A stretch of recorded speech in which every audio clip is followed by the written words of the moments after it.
Now let's talk about how you actually present your marketing plan.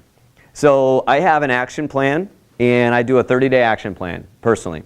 So on my action plan, I just list all the steps, every little step that I do to list the house. Every little step, from taking the photos or ordering the photos to putting the flyers in the flyer box the first time, turning the paperwork to the office, sending out cards, whatever I happen to do. I write some ads ahead of time. You make sure that's syndicated. You call to touch base, your weekly reports. And on the 30th day, I call it a strategy meeting. So I put together every little thing for 30 days. I just have that list there during the meeting. We don't go through it half the time because they don't really care. They got it. They like me. They're going to list. It's fine. But I have it there, and I said, by the way, I've already prepared a 30-day action plan that keeps me in check, that you know exactly what I'm going to be doing. I can give this to you if you'd like. But this is the framework. This is the skeleton that I use when starting an action plan on your project or on listing your home. And I have that. So just sitting there, they're blown away by you actually taking that step. They love it. They love it. And those are my bullet points item, by the way, for my weekly check-ins with the sellers, are those items. So there are certain systems that can automate it for you, or you can just keep a list, and then just check them off and just tell them however you want to manage it. But I think it's incredibly important to have an action plan spelled out. Now, I also tell them, by the way, at the end of 30 days, we're going to sit down together and talk about how's it going? How's the activity?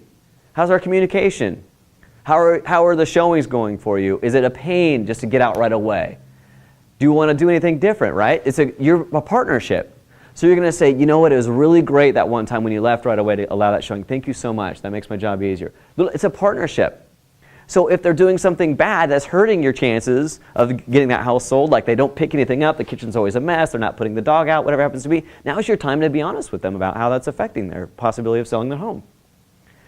But I think that if you're just kind of taking a listing and you're just kind of letting it ride and you don't sit down strategically face to face, then that's the point where some of the relationships start to fray a little bit. Starts to become a little more tense. Or now it's been a few weeks and no action. It's like, do I call him or not? I don't want to call him. I'll just leave the office.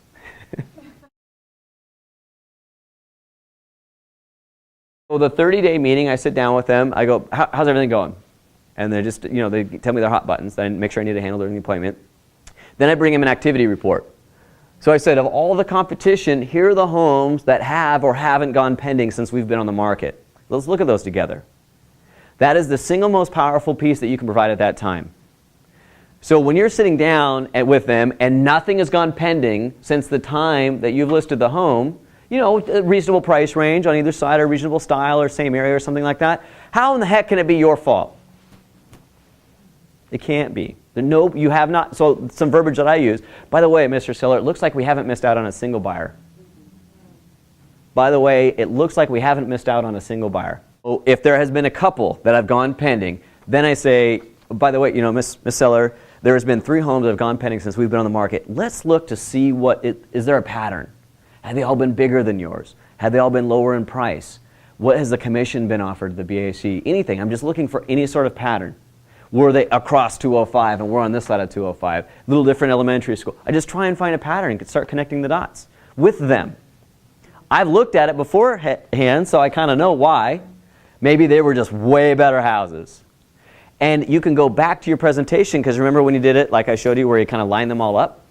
So on the competitors, when they admitted those ones were kind of nicer or a little bit less expensive, you go, yep, that's why they sold first. Remember when we lined them up and you put your house here and these were the 2 that were cheaper? Those sold first.